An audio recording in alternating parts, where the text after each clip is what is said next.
Hello everybody!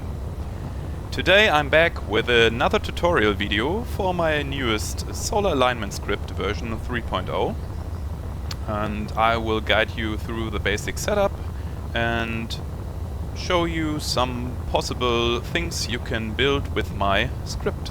So stay tuned and let's go on.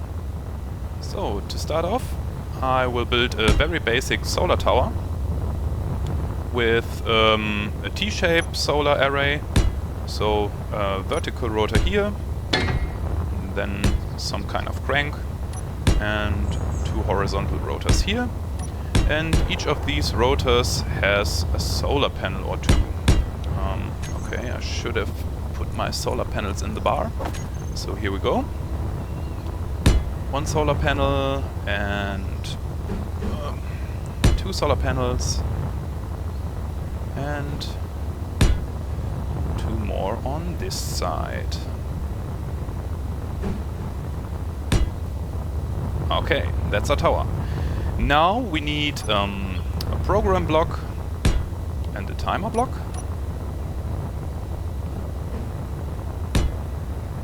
There you go. And now we have to do some setup.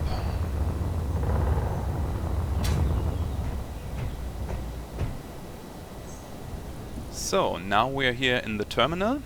So the first thing you should do is create a group with all the rotors that are used or should be used by the script. I will take these three here and create a terminal group named solar rotors. That's the default setting for my script, so that's a good name to go. So next we have to load the script into the program block. So choose it and choose edit, browse the workshop, search for my script, and there you go. Check the code and remember an exit. We'll have a look. We'll have a closer look in the settings you can do later. So next you need to go to your timer block, set the delay to 1 second, set up its actions, run the script, and start the timer block again. Okay, and that's all we need. So let's start the timer and see what's happening. One little note for you. I wanted to wait until the sun rises again, and then I noticed my timer isn't running. Yeah, that's because I have no energy on my little platform here. And the script told me that. It told me, hey, you have no batteries, don't you want to store your power? Yeah, good idea. So let's put a battery here and everyone should be happy. Okay, start the timer again. Okay, and now we're rolling. So let's wait till the sun comes up and we will see each other soon. Okay, the sun is up, or the sun is rising, and our solar panels should happily align themselves for the best efficiency they get, or they can possibly get.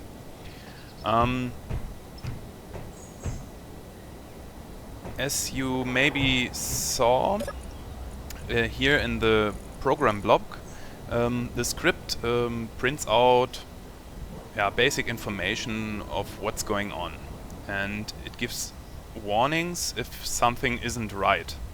So we have the warning that an LCD panel was not found because in the script's config section you can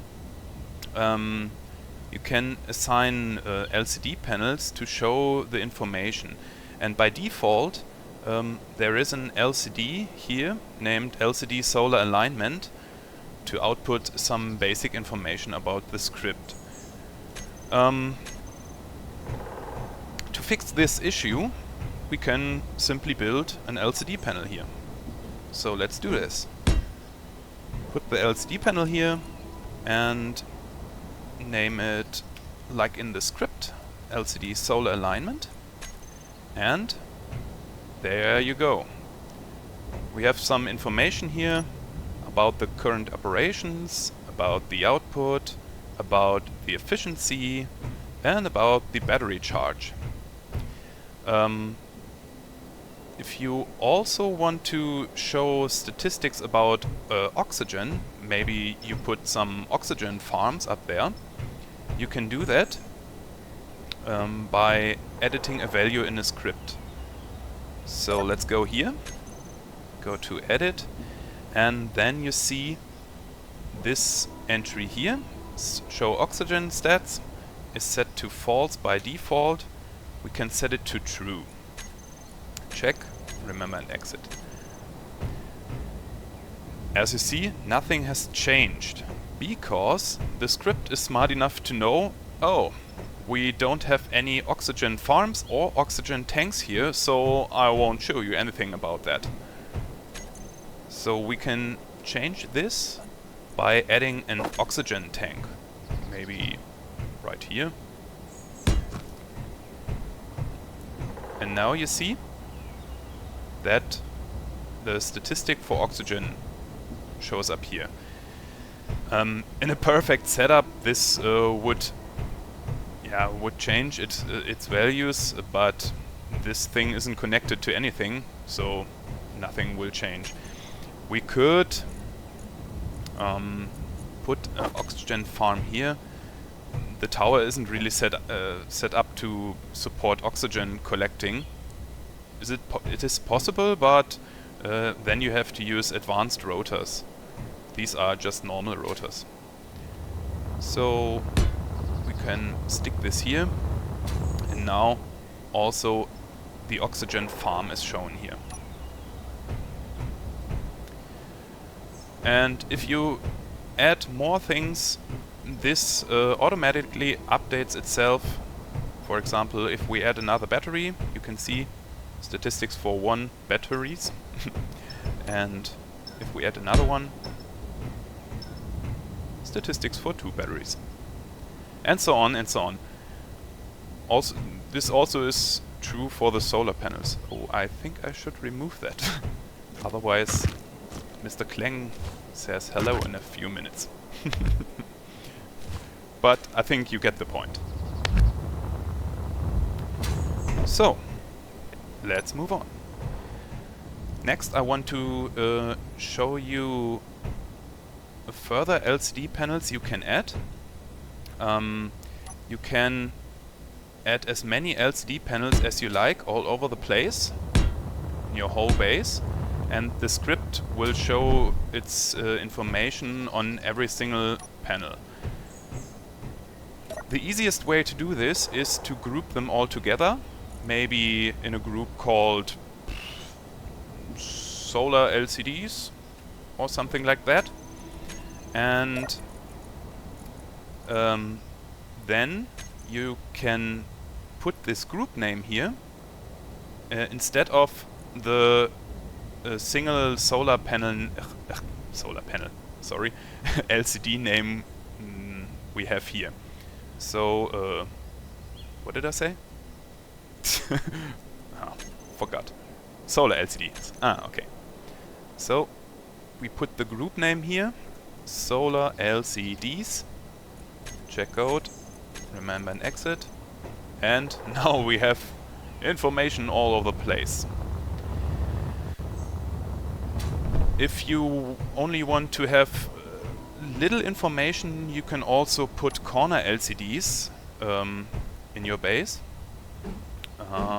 Let's put a corner LCD maybe on top of this timer block, and we give it a cool name. Corner LCD solar. Woohoo, very creative name. Let's copy that and go back to the script. And in the script we have a section for corner LCDs here.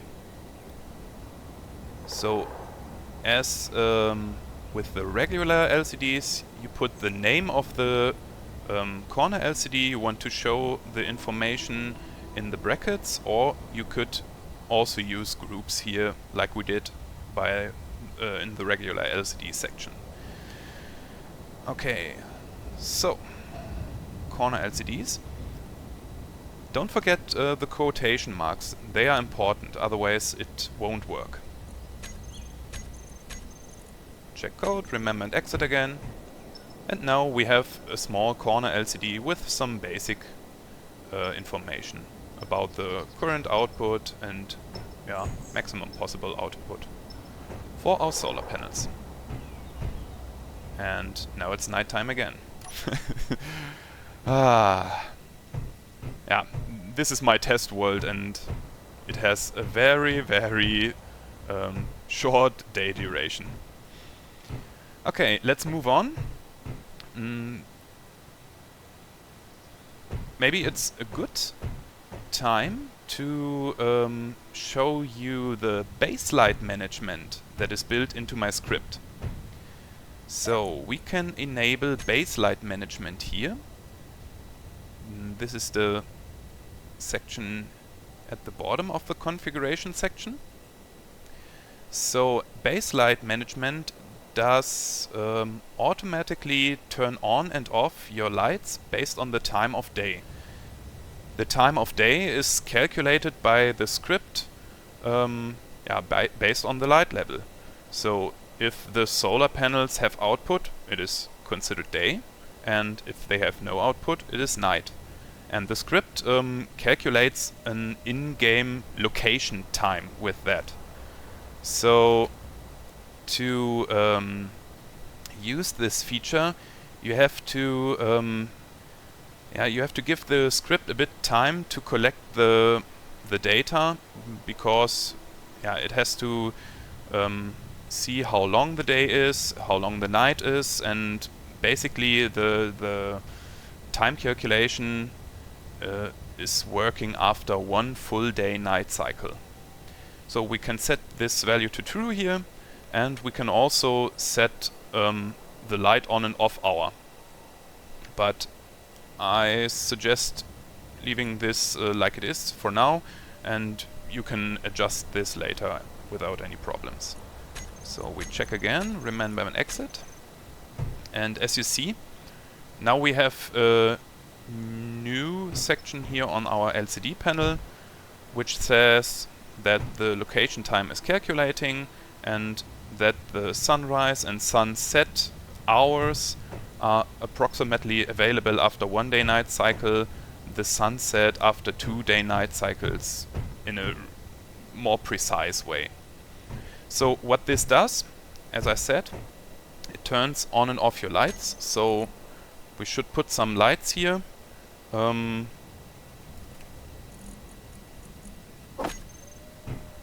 Like so.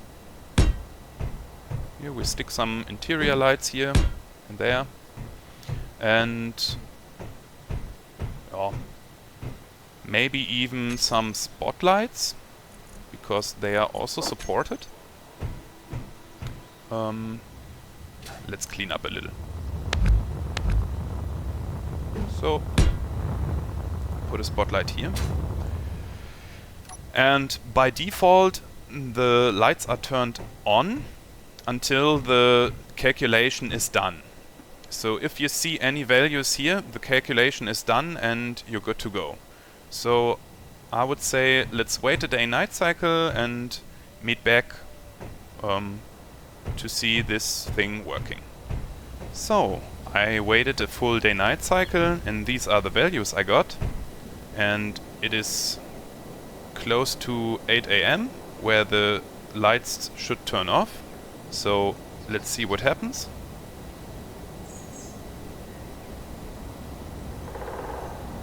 Perfect. So as you see, this works as intended. As I said, you can tweak the values when your lights should turn on or off in the scripts config section to fit your needs. By the way, if you only want to turn on or off specific lights, you can create groups for them. For example, yeah, the spotlight should only be turned on or off. You can create a group for it and put this group name here in the brackets. For example, if you had a group called spotlights, you can put them here, and then only the spotlights will be turned on or off. Another feature I built into my script is the possibility to use command line arguments. So, for example, I have an argument to pause the rotation, or pause the script, or rotate the panels to a certain angle. So you can use these with button panels or cockpits or wherever you have a toolbar to put the program block to.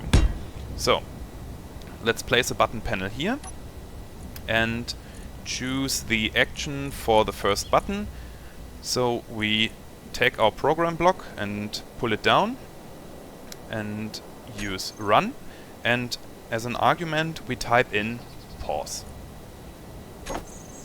So if we press this button now, you can see on the LCD that the script execution is paused and all moving solar panels were stopped. This could be useful if you plan to expand your panels or want to work on them. Yeah, just a convenience feature. To resume the script, pull down another block, run, and type in resume. Click again, and now everything is running again. Another thing that could be useful in more advanced contraptions is the possibility to rotate the panels to a certain angle. For example, I want to rotate my vertical rotor to 90 degrees and my horizontal rotors, these two, to, I don't know, 60 degrees. So, to do this, we can pull the program block down again, run, and type in rotate the first angle and the second angle. The first angle is the horizontal angle and the second angle is the vertical angle. So just type in simple numbers here. Rotate, what did we say, 60 degrees for the horizontals, yeah, and 90 degrees for the verticals. Nothing more than this. Rotate 60, 90. Okay, and if we press this button, you can see rotating to user-defined values, two horizontal rotors are set to 60 degrees. Let's see.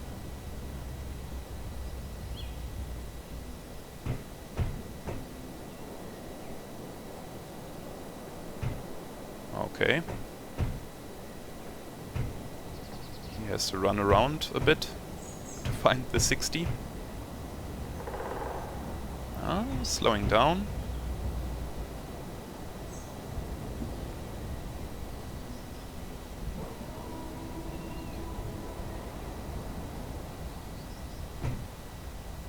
Come on.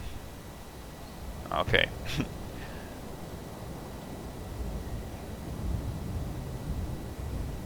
And now the vertical rotor. The script is designed to use the shortest way to find the desired angle. So, for example, if we wanted to rotate to 60 degrees and our rotors were on 90 degrees, it would rotate backwards. If our rotors were on 50 degrees, it would rotate forward. So, yeah, really smart. Okay, rotation done, script execution paused. Yeah, to resume, use the second button, resuming again. One last command I built in is to reset the location time calculation with this command. If you type in reset and press it, calculated time resetted, continuing, and now you see, yeah, the script is calculating the time again for maybe a new location or whatever. One little note, by the way, the time calculation is designed to work only with a fixed location. On ships this wouldn't really work and would show strange values, so don't bother trying it. Something that I forgot. You can rotate the panels to a specified angle during the night to yeah, get a better start in the next day, so that the panels do not have to rotate so much. So by default I set a base angle for horizontal rotors of 90 degrees and for vertical rotors also 90 degrees, but if you look up, these angles aren't really ideal because the sun goes up there. So if we want, we can tweak these values a bit. For example, the horizontal rotors should be tilted by 90 degrees or something like that, or 40 maybe. Let's have a look. Let's try 40.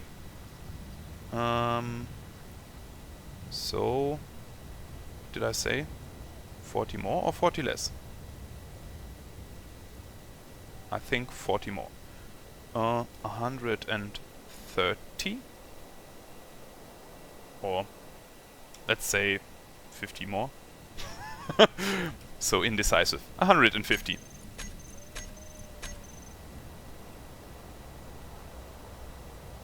Aha. Oh. Ah, I think this is a really good angle. The sun goes up there, so yep, that seems to be right. The vertical rotor should also be rotated a bit, a slightly tiny bit. So let's have a look there. 120, maybe.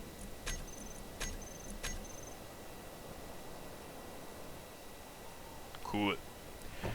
I think this should be perfect.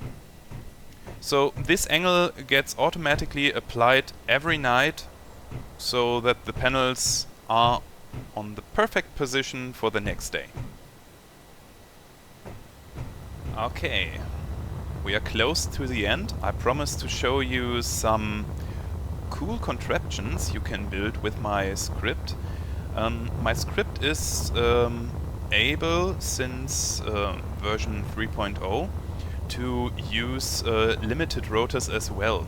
So you can build something like this, some kind of flower solar tower.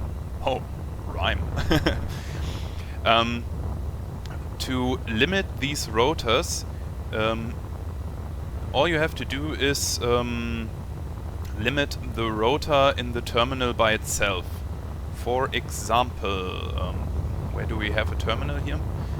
I set the rotor for this flower, or I call it a disc, here to have a limit of -60 and +60 degrees. So the script is able to use these values and try to rotate this kind of tower as best as it can.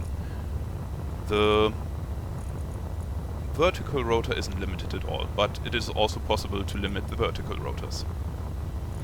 Okay, and another thing you see here is a number in brackets behind the name. This is the so-called rotor correction feature.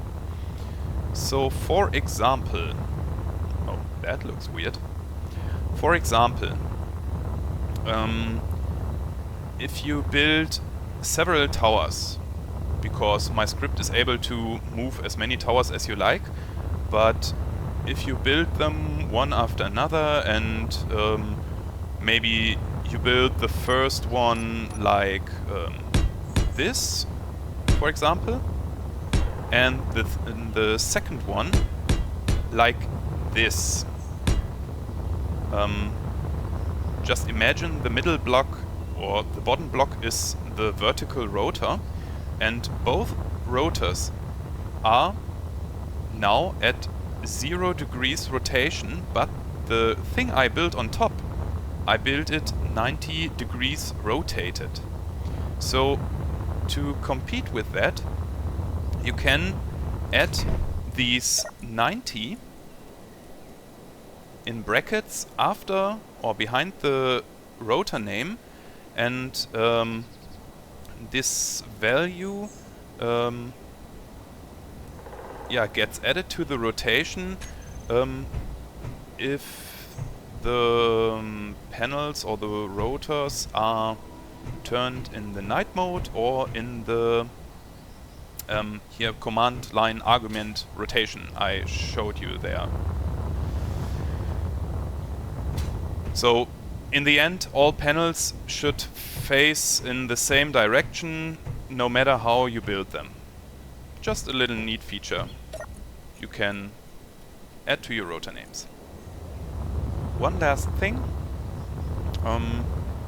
As I said earlier, my script can handle as many rotors as you like, and all these rotors should be in the same group as I showed you at the beginning of the video. As you see here, I also have this group called solar rotors, and all the rotors on this particular station platform thingy are in the same group. And the script is able to figure out by itself if you want to use a T-shaped solar array or some kind of strange contraption here or this flower. No matter what, the script figures this out by itself. Also, a pure horizontal rotor setup is also supported. Maybe something like this, where you have a rotor here and a rotor there, and a panel and another panel. So, and if you add those rotors to the script, rotors, solar rotors, here, add these two, select them, and save the group again, they should happily start spinning and be aligned by the script. So, guys and girls, I think that should be it for now. I wanted to make a short tutorial video, and now again it's a very long one. Yeah, but I hope you enjoyed it, and I hope it was informative for you. And if you have any questions, just leave a comment down below or in the Steam workshop. I will try to help you as good as I can. So for now, see you soon, goodbye, and have lots of fun with my solar alignment script. Bye bye!